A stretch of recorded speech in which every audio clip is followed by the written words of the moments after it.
За неколку месеци од сега ВМРО ДПМН очекува победа и промена на власта во Македонија.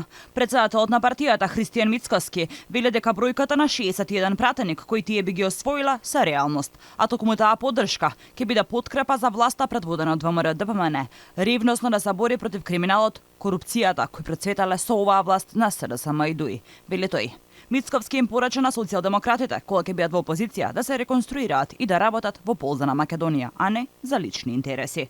ВМРО ДПМН никогаш не било пообединето, по-кохезивно. И чувствуваме, како да кажам, горимо од желба да бидат распишани парламентарни избори за да покажеме колку е тоа единство големо. А после ова што се случува, можам да признаам, дури ги надмина и моите очекувања колкав е бројот на наши сограѓани кои што му пристапуваат на ВМРО ДПМН на секаде во Македонија овие изминати 2 дена.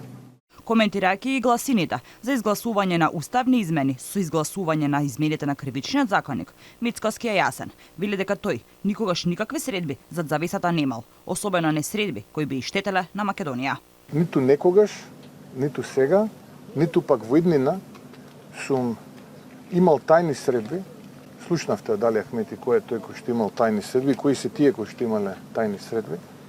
Додека јас сум председател на ВМРО ДПМН, никогаш немам намера позади завесата да договарам и да преговарам ништо кое што ќе може да биде штета на македонскиот идентитет. Председателот на партијата повторно го повтори ставот дека ниту еден од актуелните пратеници нема да гласа за уставни измени под овие услови.